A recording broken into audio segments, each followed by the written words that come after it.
नमस्ते सर। नमस्ते। तबीयत ठीक है सर? हाँ, ठीक है। वो बीच बीच में थोड़ी गड़बड़ हो जाती है। जी जी जी। हाँ। नमस्ते।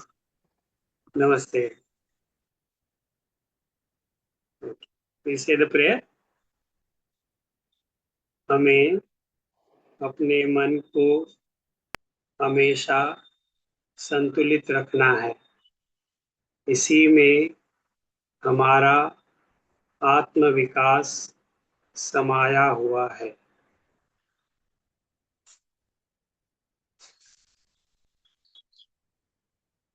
वही में सर्वम ओम। आत्मनि में त्वम ओम। स्मारे स्मारे ओम।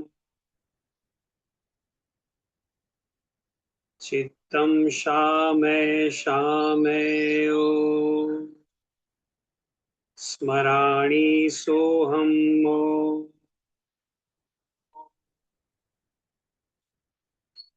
शांतम चिन्मयम ओम। त्वतस्थं केवलम ओम।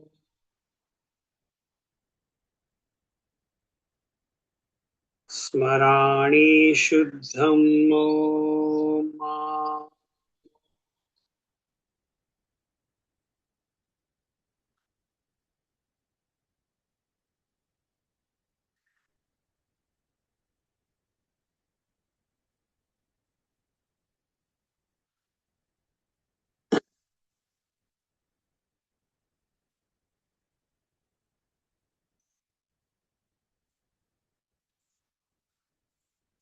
ओके।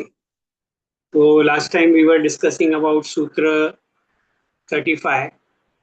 और उसमें हमने देखा था, मैंने बोला था कि बहुत अब हम लोग सूक्ष्म दिशा में जा रहे हैं। हमारे मन कैसे काम करता है, उसकी जो सूक्ष्म अवस्थाएं हैं, उसमें भी कुछ परिक्रम होते हैं चित्त को स्थिति प्राप्त करने के लिए। तो उनके बारे में हम लोग चर्चा कर रहे थे। जो प्राणायाम का देखा वो तो बहुत आसान था, क्योंकि ब्रीदिंग सबका चलते रहता है। ब्रीदिंग को थोड़ा मैनिपुलेट करके मन की स्थिति में परिवर्तन लाया जा सकता है, तो वो समझ में आता है। लेकिन यहाँ पे अब ये जो बात कर रहे हैं, ये थोड़ी सी सूक्ष्म बातें हैं। तो उसमें मैंने बताया था कि जैसे पहला 35वां सूत्र है, विषयवती व प्रवृत्ति उत्पन्ना मनस स्थिति निबंधिनी। विषयवती प्रवृत्ति उत्पन्न होने पर भी मन की स्थिति होती है। इसका अर्थ क्या है कि मन जो है वो शांत हो सकता है। तो योगी जब बहुत अग्रसर होते हैं, कभी कभी कठिनाई आती है, और कभी कभी संशय मन में आते हैं, डाउट्स मन में आते हैं। तो ऐसे समय पे मन विचलित होता है। तो ऐसे समय जब मन विचलित हो रहा है, और योग के अभ्यास से हमारा जो सेल्फ अवेयरनेस है वो हमेशा बढ़ता है। मैंने हम लोगों ने पहले चर्चा किया था कि एक्चुअली आदमी के एम्पावरमेंट में, आदमी को शक्तिशाली बनाने में, आदमी को उन्नत बनाने में, सही सोचने वाला बनाने में कौन सी चीज मदद करती है? तो वो है सेल्फ अवेयरनेस। जितना व्यक्ति सेल्फ अवेयर होगा उतना उसका ज्ञान बढ़ेगा, उतना ज्यादा वो परिस्थिति को सही ढंग से समझ सकेगा। तो पूरी योग की जो प्रक्रिया है वो हम लोगों को सेल्फ अवेयर बनाती है, जिसको हम लोग बोलते हैं जागरूक बनाती है, या जिसको मराठी में बोलते हैं जाणीव। जाणीव या होश पूर्वक रहना, ऐसे बहुत सारे वर्ड हैं, जागरूक रहना। तो ये जागरूक रहने की जो प्रक्रिया है, उसको वो होने की वजह से योगी का जब मन थोड़ा विचलित होता है, तो उसको पता चल जाता है कि मेरा मन अभी डिस्टर्ब हो रहा है। तब वो ये जो परिक्रम हम डिस्कस कर रहे हैं, इनमें से किसी भी एक का इस्तेमाल कर सकता है वो। तो मैत्री करुणा मुद्दे उपेक्षा वाली फीलिंग का इस्तेमाल कर सकता है, प्राणायाम का इस्तेमाल कर सकता है, या तो अभी हम लोग जो आज सूत्र डिस्कस कर रहे हैं, 2 सूत्र करेंगे, वो कर सकता है। आगे भी और कुछ चीजें बताई हुई हैं। तो ये अवेयरनेस की वजह से उसको मालूम पड़ता है कि मेरा मन डिस्टर्ब होता है। सामान्य तौर पे हम लोग कैसे, हम लोगों का बिहेवियर कैसा रहता है, हमारी सोच कैसी रहती है, हमारे में एक कमजोरी क्या रहती है कि फीलिंग्स आ जाती है। जब फीलिंग्स आ जाती है उसके बाद में हमारा प्रतिक्रिया भी आ जाती है। रिएक्शन भी आ जाता है। और जब रिएक्शन हो चुका होता है तब हम लोगों को रियलाइज होता है कि अरे मुझे ये नहीं करना चाहिए था, मुझे ऐसा नहीं सोचना चाहिए था, मुझे ऐसा नहीं बात करनी चाहिए थी। जैसे छोटी सी बात है कि गुस्सा, जब गुस्सा आता है तो गुस्सा आते ही आदमी का मन जो है वो विचलित हो जाता है और उसकी सोचने की क्षमता पूरी खत्म हो जाती है, और वो गुस्से में अनाप शनाप बोल देता है, गुस्से में कुछ भी कर देता है। और बाद में हो जाने के बाद में जब मन थोड़ा शांत होता है तब वो उसको मालूम पड़ता है ये सब मुझे नहीं करना चाहिए था, क्योंकि उसकी बहुत बड़ी कीमत, जब इस प्रकार की या किसी प्रकार का डर, कहीं हम जा रहे हैं किसी प्रकार का डर मन में आ गया तो हमारा बिहेवियर पूरा बदल जाता है, फिर हमसे गलतियां होती है। या किसी प्रकार का टेंशन, स्ट्रेस जब भी होती है, कोई तनावपूर्ण कोई बात होती है, तभी भी हमारी सोच की जो प्रक्रिया है वो बदल जाती है, सही ढंग से हम लोग सोच नहीं पाते हैं। लेकिन योगी के केस में कैसा है, जितना जितना हम योग का अभ्यास करेंगे उतना हमारी अवेयरनेस बढ़ती जाएगी। और जब ऐसी कोई घटना होने वाली रहती है कि जब हमारे को मन में गुस्सा आता है, तो हम लोगों को मालूम पड़ जाएगा कि हम गुस्सा हो रहे हैं, और तब हम उसको रोक सकते हैं। तब हम अपने आप में या तो वो जगह बदल देंगे, या तो वहां से चले जाएंगे, या तो अपने विचारों को परिवर्तन कर लेंगे। तो योगी क्या करता है, योगी के पास तो ये सब टेक्निक्स है जिनको परिक्रम कहते हैं, इनका वो इस्तेमाल करता है। तो ये हो गया उसका बैकग्राउंड। अब ये विषयवती प्रवृत्ति क्या है, सामान्य तौर पे हम जो 5 इंद्रियों का इस्तेमाल करते हैं उनके जो 5 विषय है उनको इंद्रियों के विषय कहा जाता है। तो कौन से 5 इंद्रियों के विषय है, 5 ज्ञान इंद्रियां हमारी जो है, आंख कान नाक और जीभ है और स्किन है, त्वचा है। तो इसके और इसी के द्वारा हम जगत को जानते हैं। ये बहुत आश्चर्य की बात है कि जो कुछ भी हम दुनिया के बारे में, हम दुनिया को बहुत इंपॉर्टेंस देते हैं, लेकिन जो भी दुनिया के बारे में हम जानते हैं वो केवल इन 5 ज्ञानेंद्रियों के माध्यम से ही जानते हैं। तो 5 ज्ञानेंद्रियों से हमको गंध का, टेस्ट का, रूप या आकार, फॉर्म, ब्यूटी या डिवाइन, ऐसा बहुत सारे साउंड्स हम लोग, और आदमी का जो साउंड्स की जो क्षमता है वो इतनी ज्यादा बहुत विकसित रहती है कि हम कितने सारे साउंड्स को डिस्टिंग्विश कर सकते हैं। हमारी आंखें बंद रहेगी तो भी आवाजों से हम चीजों को पहचान लेते हैं। ये सामान्य हो गया। अब यहाँ पे ये सूत्र क्या बोल रहा है कि ये सामान्य तौर पे इंद्रियों का इस्तेमाल को अगर हम गहराई से विचार करें तो ये इंद्रियां कैसे काम कर रही है। इंद्रियां अपने आप में तो कुछ नहीं काम कर रही है। अगर समझो अभी मैं बात कर रहा हूँ, लेकिन आपको आपसे कोई बैकग्राउंड में बात कर रहा है, आपसे कोई सवाल पूछता है, तो आप वहां पे सुन रहे हैं, मेरी आवाज सुन रहे हैं, और मैं सामने भी हूँ, लेकिन वो व्यक्ति को जवाब देते समय आपका अगर ध्यान वो व्यक्ति की तरफ जाएगा तो मैंने जो बोला वो समझ में भी नहीं आएगा, वो सुनाई देते हुए भी कुछ भी रजिस्टर नहीं होगा। तो इसका मतलब इंद्रियां जो है वो अपने आप में तो कुछ सुनती देखती नहीं है, मन का प्रेजेंस उसमें बहुत ज्यादा जरूरी है। तो इसका अर्थ क्या हुआ कि मन, इंद्रियां जो है वो हमारे मन का एक्सटेंशन है, मन की खिड़कियां हैं, मन के हथियार हैं, मन के करण, मन के उपकरण हैं। हमारी जो इंद्रियां हैं वो हमारे मन के उपकरण हैं। और मन भी कैसे है, मन से हम लोग निर्णय करते हैं कि चलो चलो ये आवाज सुना इसका अर्थ ही है, लेकिन फिर उसका निर्णय कौन करता है, किसके लिए वो मन काम करता है। मन भी किसी और एजेंसी के लिए काम करता है, तो वो एजेंसी क्या है, अहंकार के लिए मन काम करता है। इसलिए हम लोग हमेशा बोलते हैं कि समझ में आया, समझ में आया, क्या समझ में आया, किसको समझ में आया। तो हम बोलते हैं मुझे समझ में आया, मुझे समझ में आया, मैंने देखा, मैंने अनुभव किया। तो मैं, ये जो अहंकार है, ये अहंकार का एक्सटेंशन है सब इंद्रिय। हमारे अंदर जो अहंकार है, हमारे अंदर जो आई सेंस है, उससे ही ये इंद्रियों की उत्पत्ति होती है, उससे ही ये इंद्रियां बनती है। तो सांख्य के जो तत्व हैं, 25 तत्व हैं, उसमें ये ज्ञानेन्द्रियां, कर्मेंद्रियां, मनस, अहंकार, ये सब आता है। तो अहंकार से ही ये इंद्रियां बनती है। और अहंकार इंद्रियों के मुकाबले में बहुत सात्विक रहता है। तो जैसे हमने पहले देखा था कि हमारा पूरा व्यक्तित्व जो है वो 3 गुणों से बना हुआ है, सत्व रजस तमस से बना हुआ है। उसमें जो सबसे ज्यादा सात्विक भाग है वो हमारे इंद्रियों में, मन में और अहंकार में है। सत्व की वजह से ही हम जान पाते हैं। और सत्व की एक विशेषता क्या है कि जब व्यक्ति सात्विक रहता है तो उसका मन प्रसन्न रहता है, मन शांत रहता है, मन एकाग्र रहता है, मन में कोई भी चंचलता, मन में कोई भी परेशानी नहीं रहती है। इसीलिए पूरे योग की जो प्रक्रियाएं हैं, पूरे योग की जो टेक्निक्स हैं, वो सभी क्या हमको सिखाती है कि हमेशा सत्व में रहो। इसीलिए हम लोग जब मेडिटेशन करते हैं तो क्या होता है, रजस कम हो जाता है, तमस कम हो जाता है, लाइटनेस आ जाती है, और मन जो है वो शांत रहता है। तो मन सात्विक अवस्था में चले जाता है। तो हमको इतना तो मालूम है कि हम अपने मन को प्रयत्न द्वारा थोड़ा सा सात्विक कर सकते हैं। लेकिन अब ये जो सूत्र है ये क्या बोल रहा है, इसको और ज्यादा विकसित करो। मन को इतना सात्विक बनाओ, इतना सात्विक बनाओ कि तुम्हारे अंदर विषयवती प्रवृत्ति उत्पन्न हो जाए। विषय प्रवृत्ति क्या है कि जो जो हमारे सेंसेस के विषय हैं उसको और गहराई से और सूक्ष्मता से, और जिसको हम लोग कहेंगे दिव्य भाव से जानो। तो जैसे लास्ट टाइम मैं बता रहा था, अब्रप्टली हम लोगों ने बंद किया था, तो हमारी आंखें जो है वो एक निश्चित रेंज में देख सकती है। जैसे मैंने कहा इलेक्ट्रोमैग्नेटिक स्पेक्ट्रम है, उसका एक बहुत सा टाइनी सी बैंड है जिसको लाइट कहते हैं। हम जो प्रकाश में पूरी दुनिया को देखते हैं, जो भी हम अनुभव करते हैं, आंखों से हम देखते हैं, वो एक छोटा सा भाग है इलेक्ट्रोमैग्नेटिक स्पेक्ट्रम का। पूरा विश्व, पूरा यूनिवर्स, ये जो पूरा संसार है, ये पूरा शक्ति शक्ति एनर्जी है। और एनर्जी का एक टाइनी भाग जो है वो लाइट है। लेकिन ये लाइट के आगे भी बहुत कुछ है, लाइट के दोनों तरफ बहुत कुछ है, हमको तो सिर्फ लाइट ही दिखाई देती है। तो इसका मतलब क्या है कि दूसरी चीजें है ही नहीं?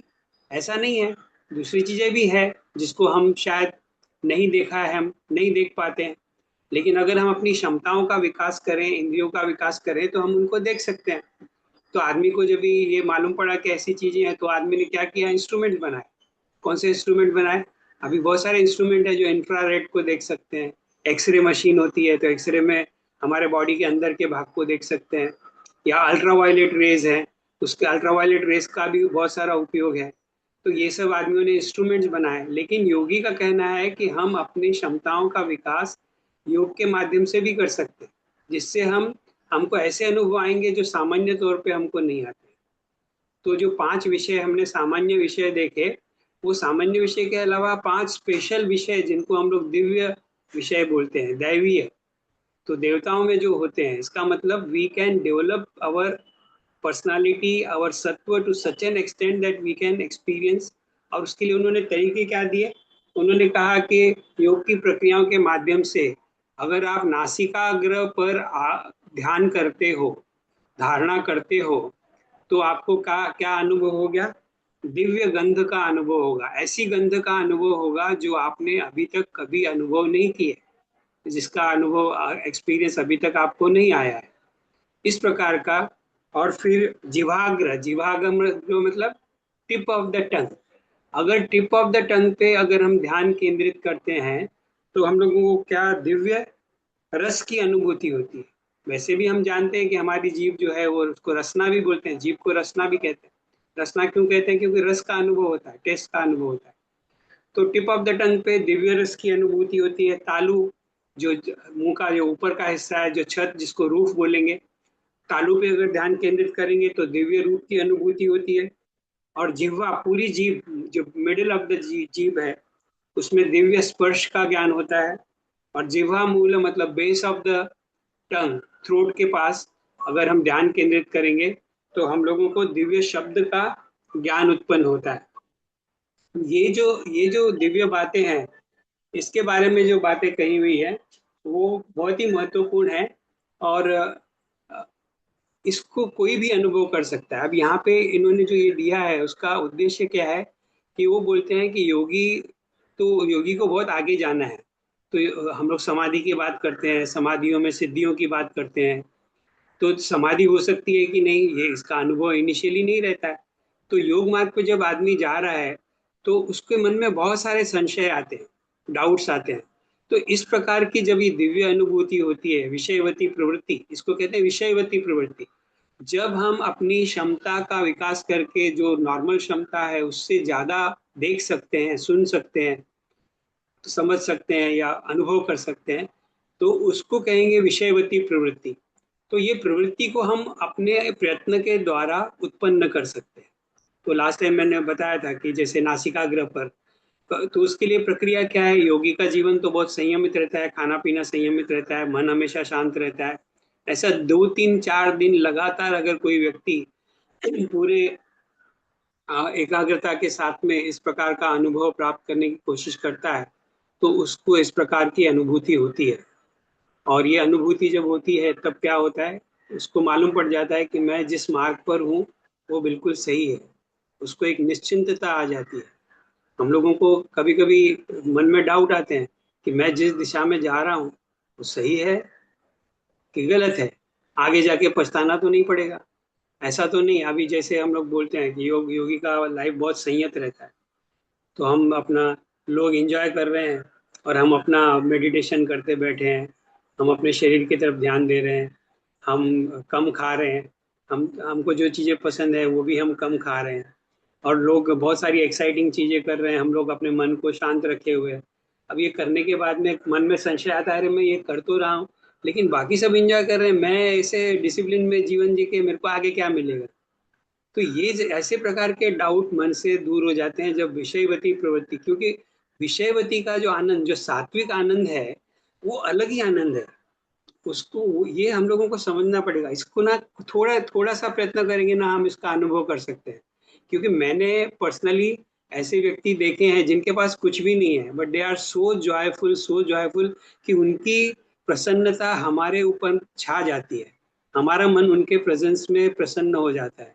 ऐसे व्यक्ति और उनके पास देखने जाओ तो कुछ भी नहीं है, न वो मटेरियली रिच है, न उनको कोई इच्छाएं हैं, न कुछ वो एक्साइटिंग कुछ कर रहे हैं, सब कुछ एकदम सादा जीवन है, लेकिन उनके मन की प्रसन्नता, उनके मन में जो संतोष है, वो मतलब ऐसा लगता है कि हम लाखों रुपए करोड़ रुपए खर्च करके भी ऐसा संतोष, ऐसी शांति हम लोग नहीं पा सकते।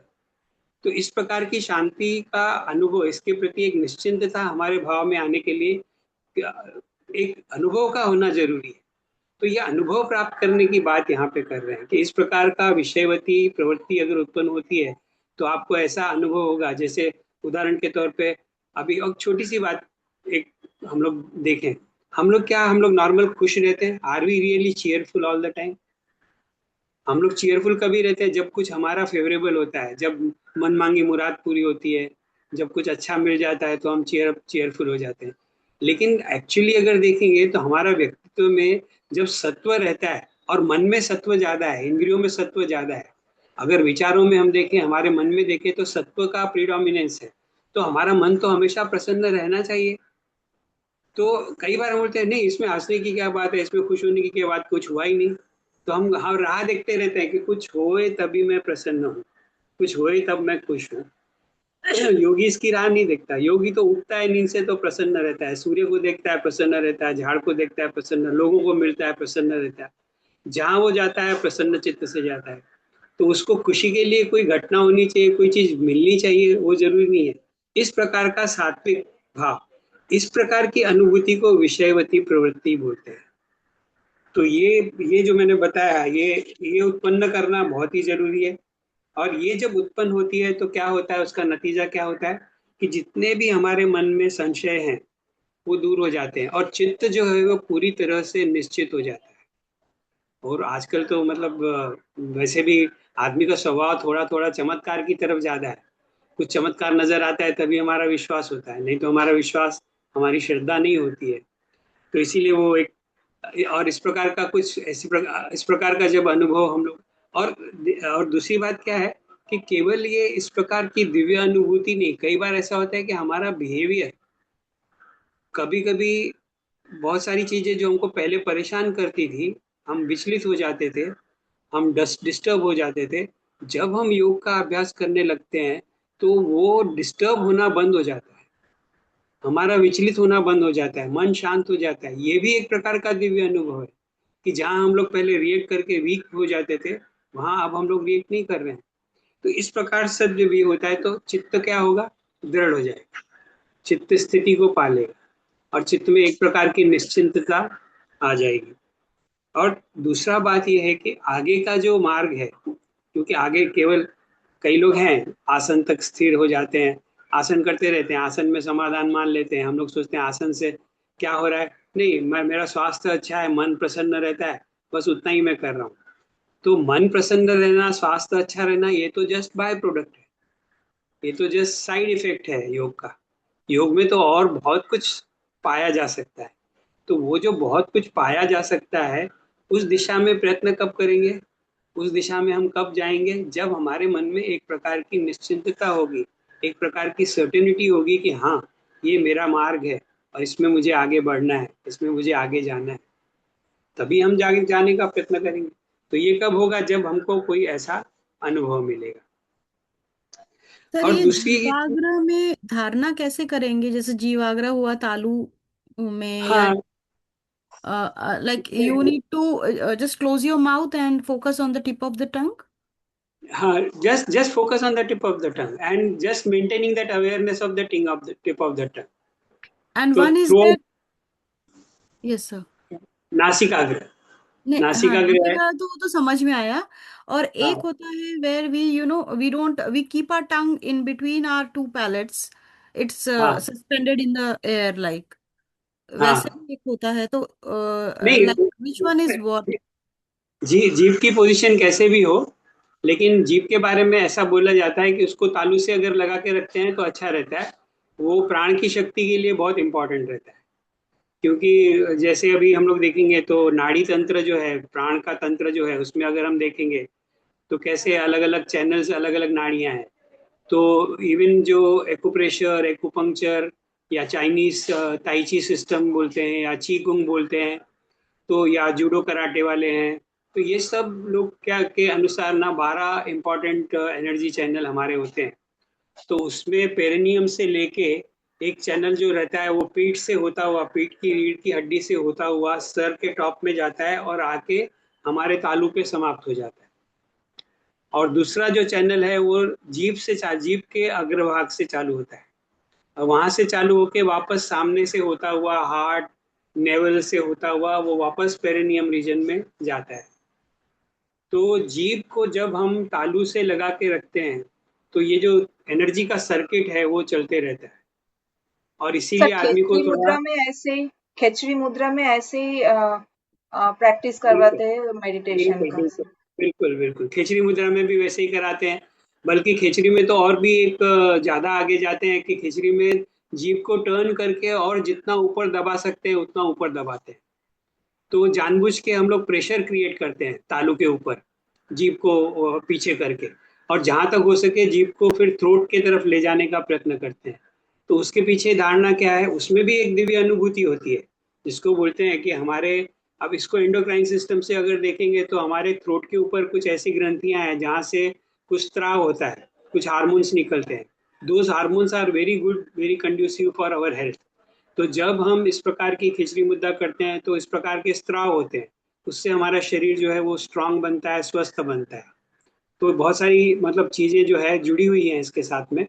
पर यहाँ पे इन्होंने कहा है कि एक जो सेंसरी, इंद्रिय इंद्रिय के स्तर पे जो एक किसी अनुभव का, जैसे हम लोग ना हमेशा सोचते हैं कोई कोई मुझे अच्छी गंध मिलनी चाहिए, we are always in the lookout for best kind of smell, best kind of taste, best kind of sound. अब व्यक्ति पूरा जीवन म्यूजिक सुनता है फिर भी वो अच्छे अच्छे आर्टिस्ट को सुनने सुनने जाता है, इस उम्मीद में जाता है कि उसको और भी कुछ प्राप्त हो। लेकिन जब उसको ऐसा कुछ प्राप्त हो जाता है और जितना ज्यादा उसके अनुभव को आवाज प्रेरित करता है, आवाज उसको सेटिस्फेक्शन देता है, उतना आवाज उसके लिए महत्वपूर्ण हो जाता है। इसीलिए वो बोलता है ये मेरा फेवरेट आर्टिस्ट है। क्यों मेरा फेवरेट आर्टिस्ट है? क्योंकि उसके आवाज से मुझे संतोष मिलता है, तभी वो फेवरेट बन जाता है। तो उस वहां पे भी एक प्रकार का अनुभव है, उससे वो निश्चिंत होता है। तो यही बात उन्होंने कही है। और दूसरी बात यहाँ पे और एक महत्वपूर्ण बात क्या है कि अभी तक देखो, जो भी सूत्र से, पहले सूत्र से लेके अब तक हमारा 35वें सूत्र पे हम लोग हैं, तो इतनी सारी बातें हमने की है। तो मैंने अपने मुंह से बताई है, आपने मुझसे सुनी हुई है, और सुनने के बाद में आपने शायद किताब में पढ़ी रहेगी, वापस उसको कंफर्म किया रहेगा। लेकिन ये सब बातें मेरे मुंह से सुनी हुई बातें हैं, या तो फिर किताब में पढ़ी हुई बातें हैं, लेकिन व्यक्तिगत अनुभव तो नहीं हुआ। पर्सनल कुछ कुछ बहुत सारी बातें हमने ऐसे की हैं जिसको जिसका व्यक्तिगत अनुभव हमको नहीं हुआ है। तो वो प्रत्यक्ष, तीन हम लोगों ने देखा था ना, ज्ञान प्राप्त करने के तीन साधन हैं। एक है प्रत्यक्ष, दूसरा है अनुमान, और तीसरा है आगम। आगम है किसी अपने टीचर से सुन के कोई चीज को समझना, पढ़ते हुए अनुमान लगाना कि क्या होता होगा, और प्रत्यक्ष उसका अनुभव करना। छोटा सा उदाहरण, जैसे जब शुरू में हमने योग किया तो योग के शिक्षक हमको बोलते हैं बी रिलैक्स्ड, तो रिलैक्सेशन के बारे में बात करते हैं। तो थियोरेटिकली वो बोलते हैं कि आदमी का शरीर रिलैक्स हो सकता है, लेकिन हमको अनुभव नहीं है। लेकिन कोई अच्छा टीचर जब हमको शवासन कराता है तब हमको प्रत्यक्ष अनुभव होता है कि रिलैक्सेशन का अर्थ क्या है। शारीरिक तौर पे पूरी तरह से रिलैक्स होना, मानसिक तौर पे पूरी तरह से रिलैक्स होना, ये इसका जब अनुभव आता है तो वो जो ज्ञान हमको अनुभव अनुमान से मिला था, सुन के मिला था, उससे एकदम अलग रहता है। उसमें एक प्रकार की निश्चिंतता आ जाती है। और एक बार हमने फिजिकल रिलैक्सेशन का अनुभव कर लिया शवासन में, तो हमको मालूम है कि अब जब जब चाहूँ मैं रिलैक्स हो सकता हूँ, जब चाहूँ मैं शवासन करके खुद को रिलैक्स। तो ये व्यक्तिगत अनुभव हो गया। तो यहाँ पे ये व्यक्तिगत अनुभव की बात करके कि इस प्रकार का उच्च अनुभव होने से हमारे में एक प्रकार का दृढ़ता आ जाता है, और प्रत्यक्ष ज्ञान इसको कहते हैं।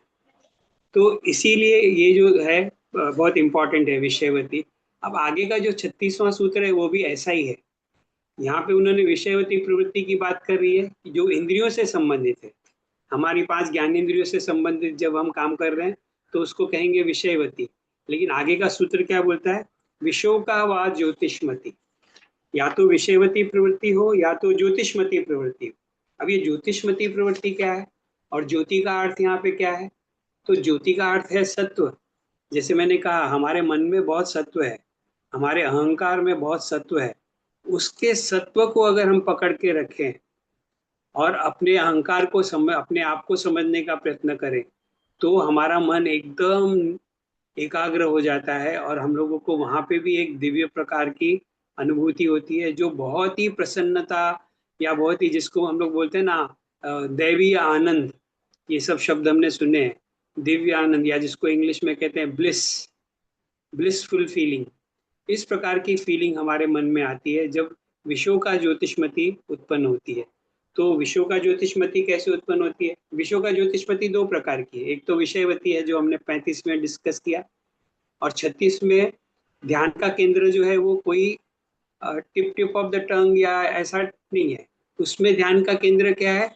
अपना अहंकार, मैं फीलिंग। जो तो पूरे ध्यान जो है वो मैं पे लगाना रहता है। तो अपने आप को जान रहा हूँ, अपने आप को पहचान रहा हूँ, अपने अहंकार के ऊपर, अपने ईगो कॉन्शियसनेस या अस्मिता मात्रा, जिसको तत्वों में कहा गया है अस्मिता मात्रा, शुद्ध अहंकार। शुद्ध अहंकार कैसे रहेगा? नॉर्मली हम लोग का अहंकार कैसे काम करता है? जैसे अभी मैं अगर आपको बोलूं कि 7 बजे के पहले आपने क्या किया, तो मैंने चाय पिया, मैं खाना बनाया, या मैं बाहर गया था, बाहर से कुछ सामान लेने का था, वो सब किया। तो कैसे बोलते हैं? मैं गया था, मैंने चाय पिया, मैंने खाना खाया। तो मैं खाना भी खा रहा है, मैं बाहर भी जा रहा है, मैं बहुत सारी एक्टिविटी कर रहा है। तो ये मैं जो है वो बदलते जा रहा है, बदलते जा रहा है, बार बार वो बदल रहा है। अभी ये भी होगा कि क्लास खत्म होने के बाद में मैं बोलूँ अभी क्या करेंगे, मैं अभी खाना खाऊंगी, फिर खाना खाने के बाद में फिर पिक्चर देखूंगी, मैं टीवी देखूंगी, या ऐसा कुछ हम लोग बोलते हैं। तो ये मैं कितनी बार बदल रहा है? वही मैं है जो टीवी देख रहा है, वही मैं है जो खाना खा रहा है, वही मैं है जो बाहर जा रहा है, वही मैं है जो सब्जी लेके आया है, वही मैं है जो सामान लेके आया है। लेकिन ये जो मैं बार बार बदल रहा है, अभी मैं फैन को देख रहा हूँ, अभी मैं आपको देख रहा हूँ, अभी मैं कुछ और बात कर रहा हूँ। तो ये जो मैं है ये बार बार बदलते जा रहा है। लेकिन इसके पीछे आपको पता है एक मैं है जो कभी नहीं बदलता है। वो कौन सा मैं है? तो मैं उसका थोड़ा सा इंडिकेशन देता हूँ कि अभी अभी आपका जो मैं है, क्या वो ही मैं तब भी था जब आप 10 साल छोटे थे? क्या वही मैं तभी भी था जब आप स्कूल में थे? एक मैं हमेशा कायम है, जब से हम पैदा हुए हैं वो मैं बना हुआ है। इसीलिए हम बोलते हैं कि मैं ये साल में पैदा हुआ, उसके बाद मैं 2 साल का हुआ तो ये किया, मैं फिर 5 साल का हुआ तो ये स्कूल में गया, फिर मैं 10 साल का हुआ तो ये स्कूल में गया, ये पढ़ाई किया, ये अनुभव किया, फिर मैंने कॉलेज किया, फिर मैंने सर्विस किया, फिर मैंने शादी किया। ये जो मैं है, ये जो परसिस्ट रह रहा है, पीछे एक मैं। तो इसको कहते हैं अब ये सूक्ष्म बातें हैं। अब ये हमने कभी इसके तरफ ध्यान नहीं दिया, क्योंकि हमारा मैं हमेशा इंद्रियों के द्वारा बाहर के जग को जान रहा है। हम हमेशा बाहर की तरफ उन्मुख हैं, बाहर की तरफ हमारा मन जा रहा है। कभी हम शांत बैठ के मैं कौन हूँ, मैं क्या है, ये जो मैं बोल रहा हूँ ये मैं क्या है, इसका हम विचार नहीं करते। दिन में हम 50 बार 100 बार बोलते हैं मैं, लेकिन मैं है क्या? मैं का स्वरूप कैसा है? मैं को हम कैसे जाने? मैं के ऊपर ध्यान केंद्रित कर सकते हैं क्या? इसका विचार हम लोग नहीं करते। लेकिन योगी लोग इसका विचार करते हैं कि मैं बोल रहा हूँ, तो ये मैं है क्या? मैं के पीछे क्या है? तो ये जो मैं है इसमें बहुत सत्व है। तो ये मैं जब विषय हो जाता है तब आदमी को दिव्य अनुभूति होती है, जिसको विशोका कहते हैं। विशोक का अर्थ है शोक रहित, जिसमें दुख नहीं है। दुख क्यों नहीं है? क्योंकि उसमें शुद्ध सत्व है। जहां सत्व रहेगा वहां प्रसन्नता और सुख रहेगा। जहां रजस और तमस आ जाएगा, सत्व को दबा देगा, तो जब भी हमारे जीवन में दुख आता है तो रजस और तमस काम कर रहे होते हैं, और जब सुख आता है तो सत्व काम कर रहा होता है। जब कभी हम सात्विक स्थिति में रहेंगे, कभी कभी परिस्थितियां हमारे विरुद्ध रहती हैं, विपरीत रहती हैं, फिर भी व्यक्ति अगर सात्विक है तो उसका मन प्रसन्न रह सकता है, उसके मन में प्रसन्नता रह सकती है। ये यहाँ पे योग बताने की कोशिश कर रहा है। तो उन्होंने ये कहा है कि ये मतलब अहंकार उसमें विषय हो जाता है। पहले के इसमें क्या था? 5 ज्ञानेंद्रियां हैं, पांचों ज्ञानेंद्रियों के जो विषय हैं उस पर ध्यान। अब विषय में जरूरी नहीं कि हम लोग कोई टेस्ट और इसके बारे में बात करें। कभी कभी योग में तो ऐसा भी कहते हैं कि अगर हम सूर्य पे ध्यान करें तो वो भी विषयवती प्रवृत्ति को उत्पन्न कर सकता है। अगर हम चंद्रमा पे ध्यान करें तो वो भी या तो कोई मणि है, स्फटिक है, या अग्नि है, या कई लोग जैसे ध्यान करते हैं अपना तिल के तेल पे, तेल के दिए पे के लौ पे ध्यान करते हैं। वो भी एक प्रकार, जो त्राटक बोलते हैं हम लोग, तो त्राटक भी एक प्रकार की ज्योतिषमती प्रवृत्ति को उत्पन्न करता है। और त्राटक जो है वो क्रियाओं का भाग है। योग में हम लोग षटकर्म में देखते हैं, धोती बस्ती नेति नौली त्राटक। त्राटक अपने आप में अलग कैटेगरी है। तो जब हम त्राटक करते हैं तभी भी हम विषयवती का ही अभ्यास कर रहे हैं, पर हम बहुत देर नहीं करते हैं। और बहुत देर करने में हम लोगों को थोड़ी झिझक भी होती है, उतना उतना हमारी हमारी उतनी तैयारी नहीं रहती है या इच्छा भी नहीं रहती है। लेकिन इस प्रकार का अनुभव अगर करना है तो कोई भी एक चीज को लेके अगर हम उसको ज्यादा समय तक ध्यान देंगे, जैसे नासिकाग्र पे ध्यान करते हैं, हमेशा अगर ध्यान दे के करें तो एक न एक दिन इस प्रकार से मन जब थोड़ा शुद्ध हो जाएगा, शरीर जब थोड़ा तैयार हो जाएगा, तो दिव्य गंध की अनुभूति आएगी। स्वामी विवेकानंद ने अपने जो complete works of Swami Vivekananda में अगर हम लोग पढ़ेंगे तो उसमें राजयोग का जो भाग आता है, राजयोग में उन्होंने पतंजलि योग सूत्र के ऊपर कमेंट्री दी है। स्वामी विवेकानंद की कमेंट्री है उसके ऊपर। तो वहां पे भी उन्होंने कहा है, उन्होंने सजेशन दिया है कि किसी साधक को अगर पता करना है कि योग की शक्ति काम करती है या नहीं, तो इसमें से कोई भी आप अनुभव ले सकते हैं, ऐसा उनका भी कहना है। तो ये थोड़ा सा मतलब एक प्रैक्टिकल बात यहाँ पे सूत्र कर रहे हैं कि अगर आपको भी किसी को भी इस बात की अनुभूति चाहिए तो यू कैन वेरीफाई इट, क्योंकि अल्टीमेटली ये सब चीजें जो है अगर हम वेरीफाई नहीं कर पाएंगे, इसके बारे में हमारी श्रद्धा नहीं रहेगी, तो शायद हम बहुत आगे जाने का प्रयत्न नहीं करेंगे। और ठीक है, सेटिस्फाइड है, तो आसन करते हैं, ठीक है, स्वास्थ्य अच्छा रहता है, पर उसके आगे हम सोचेंगे नहीं। लेकिन योग चाहता है कि बहुत कुछ पॉसिबिलिटी हमारे सामने है, बहुत सारी संभावनाएं हमारे सामने हैं, उनका विचार करना चाहिए। तो उनका विचार करने के लिए फिर इस प्रकार के अनुभव जो है वो काम आते हैं। और ये जो मैंने बताया, ये इवन बुद्धिज्म में इस प्रकार के 10 विषय जिनको बोलते हैं कसिन धारणा, ये एक प्रकार की धारणा है। ये एक प्रकार की धारणा है। धारणा का अर्थ क्या है? बार बार बार बार मन को किसी एक विषय पर लाकर स्थित करना। तो अभी हम ध्यान दे रहे हैं टिप ऑफ द नोज, मन इधर उधर भटकेगा। जब मन भटकेगा तो बार बार उसको इधर ले, तो जो भी विषय हमने चुना है उसके ऊपर जब हम बार बार मन को लेके आते हैं, उस प्रयत्न को कहते हैं धारणा। तो बार बार धारणा करना। अब धारणा तीसरे चैप्टर में आता है, धारणा ध्यान समाधि के सूत्र तीसरे चैप्टर में आते हैं।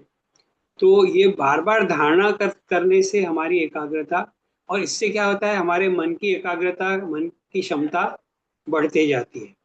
तो इस प्रकार के अनुभव की बात किया। अब हम जब विश्व का ज्योतिषमती की बात करते हैं तो जैसे मैंने कहा यहाँ पे अहम बुद्धि जो है वो विषय है।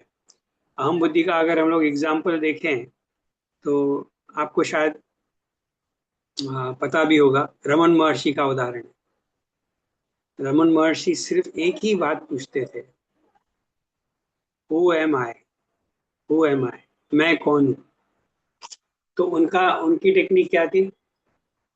मैं को जानना, मैं कौन हूँ। पूरा फोकस उनका मैं पे रहता था।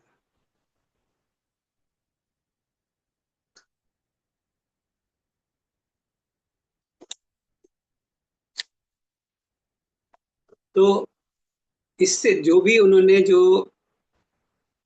आध्यात्मिक उन्नति की, महर्षि बने, बहुत मतलब उनके पूरे वर्ल्ड में बहुत सारे फॉलोअर्स हैं।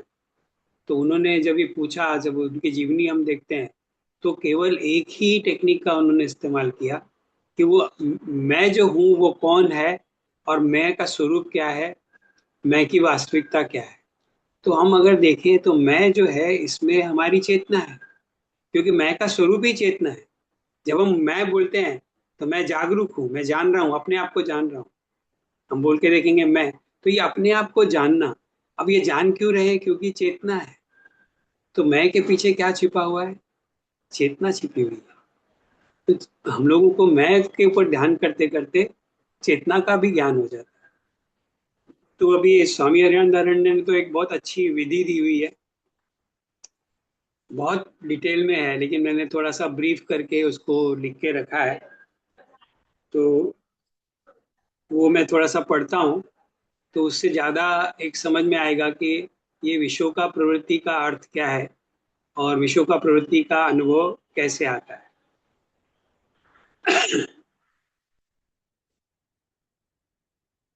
The mind engrossed in the thought of pure essence appears like a waveless ocean placed and placid and limitless, which is pure essence all over.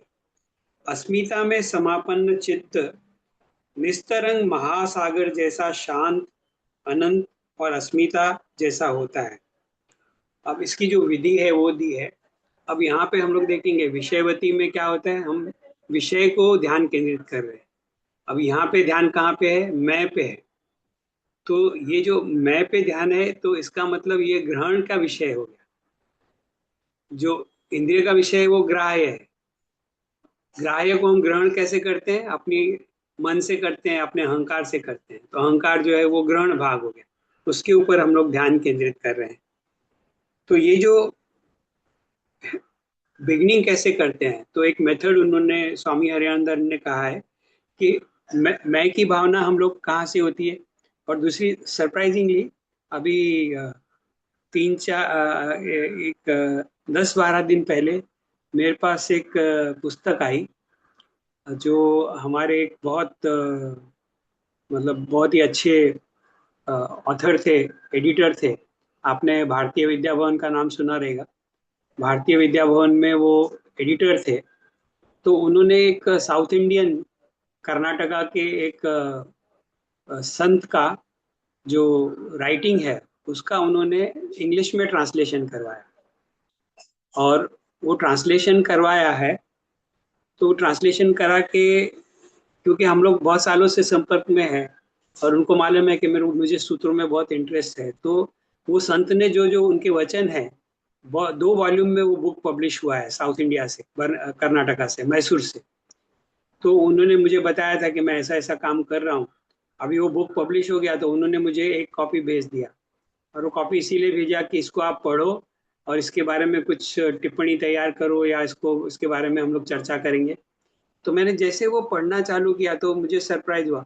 आज अभी जो हम इसके बारे में चर्चा करें, बिल्कुल वही बात पहले ही उसमें उपदेश में ये बात आई, पहले वचन में, वो साधु के पहले वचन में वही बात आती है कि ईश्वर जो है वो हमारे हृदय के अंदर ही है, वहीं पे हम उसको प्राप्त कर सकते हैं। तो हमारे हृदय के अंदर ही, क्योंकि हम अगर देखेंगे तो ईश्वर एक ऐसी वस्तु है जो सब गुणों से अतीत है, सब चीजों से। तो उसको तो हम सामान्य गुण वाली चीजों के तो जैसे तो देख नहीं सकते हैं, वो तो बहुत ही उच्चतम स्थिति है। तो उसकी अनुभूति कहाँ होगी? ईश्वर का अनुभव, जो संतों को ईश्वर का अनुभव हुआ है वो कहाँ हुआ है? अपने अंदर उनकी उत्पत्ति अपने अंदर हुआ है। तो कबीर भी वही बोलता है, तुलसीदास भी वही बोलता है, सूरदास भी वही बोलता है, और बहुत सारे संत हैं जैसे एकनाथ है या तुकाराम है, ये संत भी वही बोलते हैं, मीरा है, कबीर है, गुरु नानक है, ये क्या बोलते हैं? ये सब अपने अंदर ही, अपने हृदय में ही उसका अनुभव कर सकते हैं। तो ये जो विधि है ये भी ऐसी है। तो यहाँ पे वो ईश्वर की बात नहीं, हमने जब हम ईश्वर प्रणिधान की बात कर रहे थे तभी मैंने बताया था, तभी ये बातें हमने की थी। लेकिन अब ये जो विधि है मैं पढ़ता हूँ, थोड़ा सा समझ में आएगा।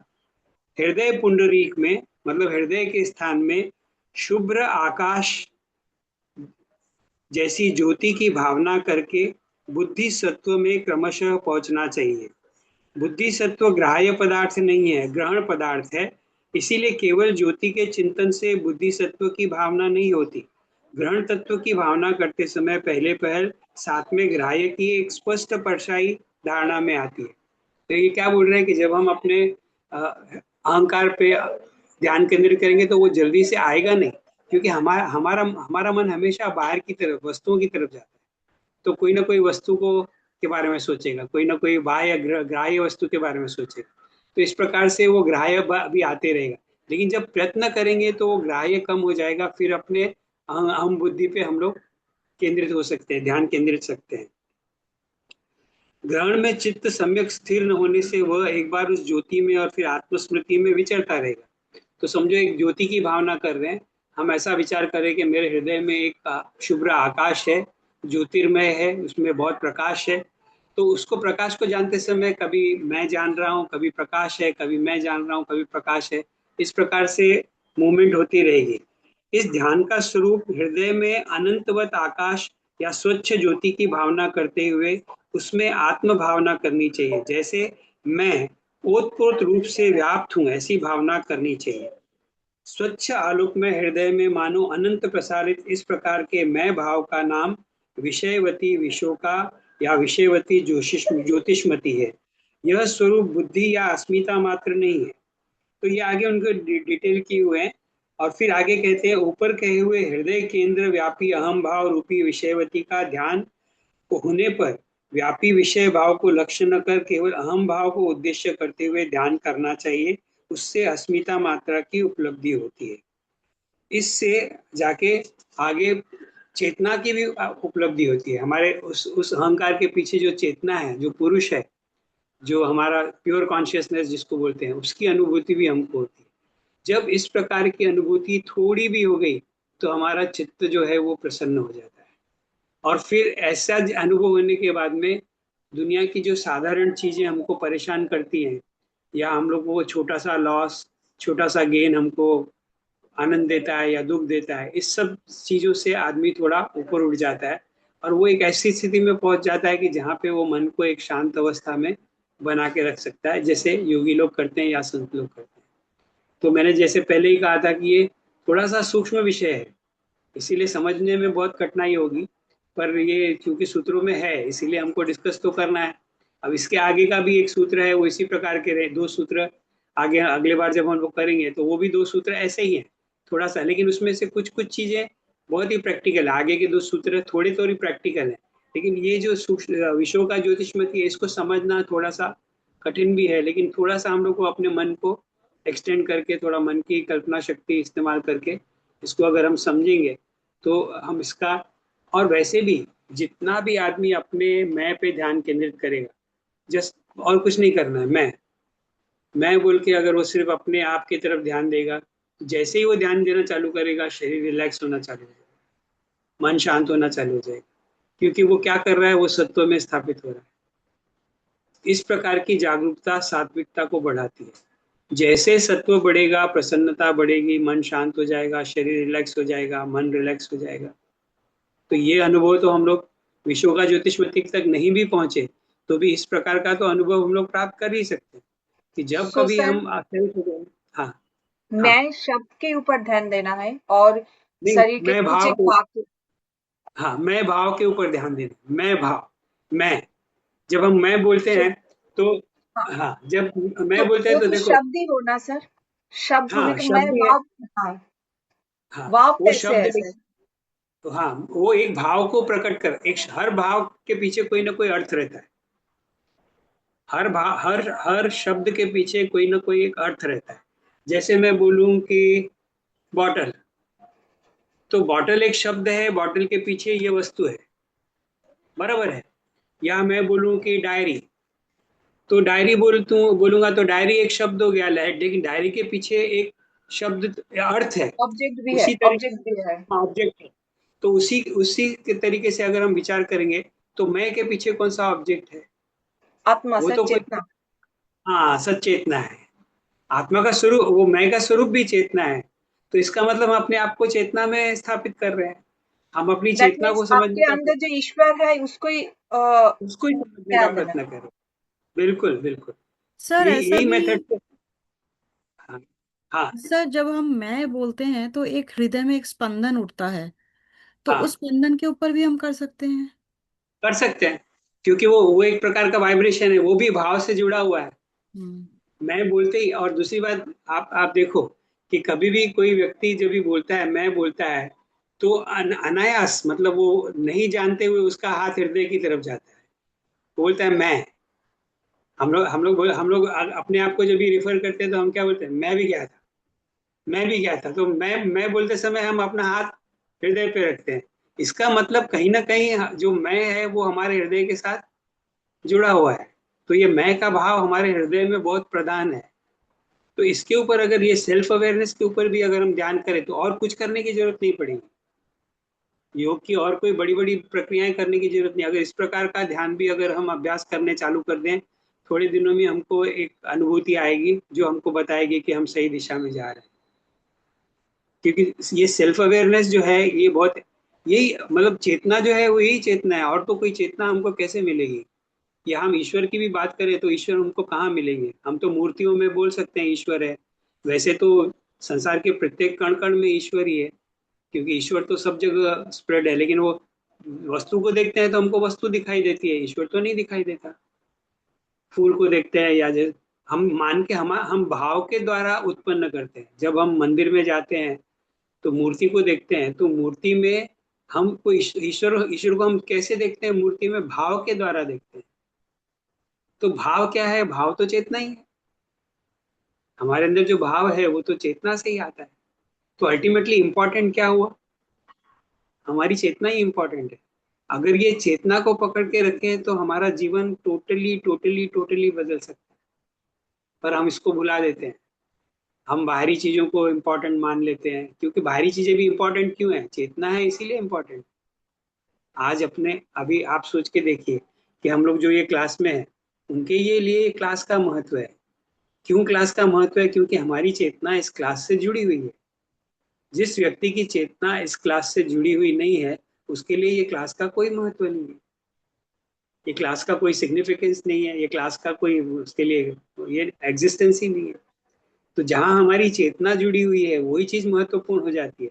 इसका मतलब वस्तु महत्वपूर्ण है कि चेतना महत्वपूर्ण है? वस्तुएं तो हजार हैं, लेकिन हमारे लिए कौन सी वस्तु महत्वपूर्ण है? जहां हमारी चेतना जुड़ी है। जहाँ चेतना नहीं जुड़ी है वो मस्त, वो अभी अभी वर्ल्ड में पता नहीं क्या क्या चल रहा है, पर हमारी चेतना उसके साथ नहीं जुड़ी हुई है। हम ये देख रहे हैं कि हमारे घर में क्या हो रहा है, हमारे घर के परिवार के लोग क्या कर रहे हैं, जॉब का क्या चल रहा है, रोज कैसे ट्रेवल करना पड़ता है, रोज कौन मिलता है। यहाँ हमारी चेतना जुड़ी हुई है, तो ये चीजें हमारे लिए महत्वपूर्ण है, क्योंकि हमारी चेतना वहां जुड़ी हुई है। तो चेतना को जहां जोड़ेंगे वहां हमारा महत्व क्रिएट हो जाता है। तो इसका मतलब क्या हुआ कि वस्तु में तो महत्व नहीं है, महत्व किधर है? चेतना में। योग यही बता रहा है, योग यही बोल रहा है कि अपनी चेतना को पहचानो तो सब कुछ मिल जाएगा। तो ये एक बहुत महत्वपूर्ण, मतलब इसका मैसेज है। ये थोड़ा सा ध्यान में रखना चाहिए। तो ऐसी बहुत सारी विधियां हैं योग में तो बहुत सारी टेक्निक्स का विकास किया गया है, ताकि, और सबसे बड़ी बात यह है कि अगर हम छोटी से छोटी चीज, आसन भी करते हैं तो हमारी चेतना बढ़ती है। आप अनुभव करके देखिए, बाहर से थक के आए रहेंगे और दुनिया भर के विचार मन में रहेंगे, ऑफिस के विचार मन में रहेंगे, और घर में आप आके सीधा शवासन में लेट जाओ, 10-12 मिनट शवासन कर लो, उसके बाद में उठ के थोड़ा सा प्राणायाम कर लो, प्राणायाम के बाद में थोड़ा सा ध्यान कर लो, और वो ध्यान करने के बाद में कंपेयर करो कि जब आए थे तभी मन की स्थिति क्या थी और अभी जब ध्यान करके उठे हैं तो मन की स्थिति क्या है। मन एकदम शांत हो जाता है, अवेयरनेस बढ़ जाती है। कोई आदमी विस्पर्स में भी, कानाफूसी में भी बात करेगा तो हमको लगता है कितना जोर से आवाज आ रहा है, क्योंकि मन एकदम एकाग्र हो जाता है। तो योग की सभी प्रक्रियाएं हमारी सेल्फ अवेयरनेस को बढ़ाती है, चाहे वो आसन हो, चाहे प्राणायाम हो, चाहे क्रिया हो, त्राटक है, बंध है, मुद्राएं हैं, ये सभी हमारी चेतना को बढ़ाती है, हमारी सेल्फ अवेयरनेस को बढ़ाती है। तो ये एक मूल मुद्दा है जो हमको समझना है। और कुछ सवाल हैं तो हम डिस्कस कर सकते हैं। तो जब सूत्र थोड़े सूक्ष्म है, मैंने प्रयत्न किया कि जितना इसको मैं अच्छे ढंग से बता पाऊं। फिर भी अगर कुछ कमी रह गई है या ऐसा कुछ एरिया है जो लगता है कि थोड़ा क्लैरिफिकेशन होना चाहिए, तो फिर हम लोग उसके ऊपर चर्चा कर सकते हैं।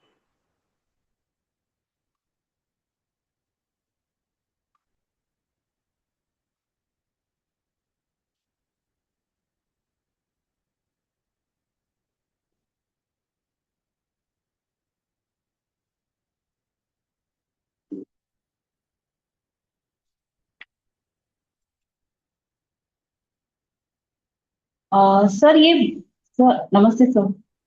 हाँ नमस्ते, तो बोलो बोलो हाँ बोलो। सर, ये बुद्धि सत्व जो है उसको आप थोड़ा और बता पाएंगे एग्जैक्टली उसका मतलब क्या है, बुद्धि सत्व? हाँ, बुद्धि तो सत्व एक का अर्थ है, बुद्धि सत्व का अर्थ है शुद्ध चैतन्य बुद्धि।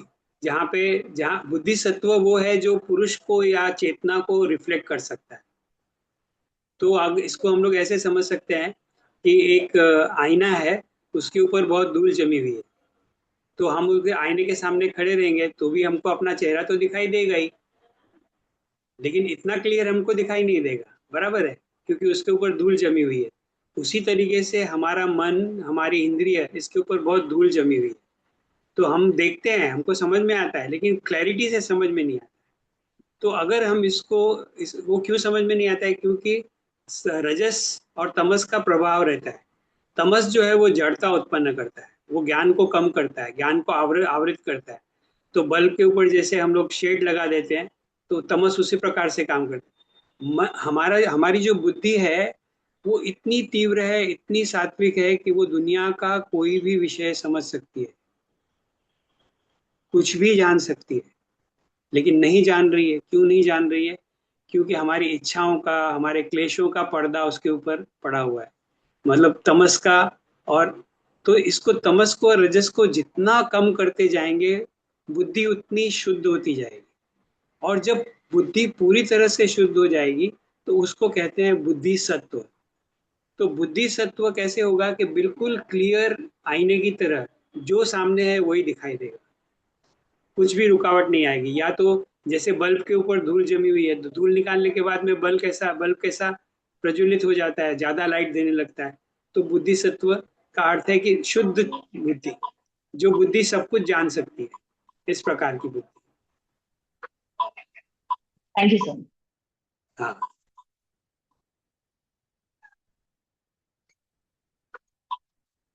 ठीक है। So we leave it here. Namaste everyone. Thank you. Namaste sir, thank you sir. This is sir. Thank you. Thank you everyone.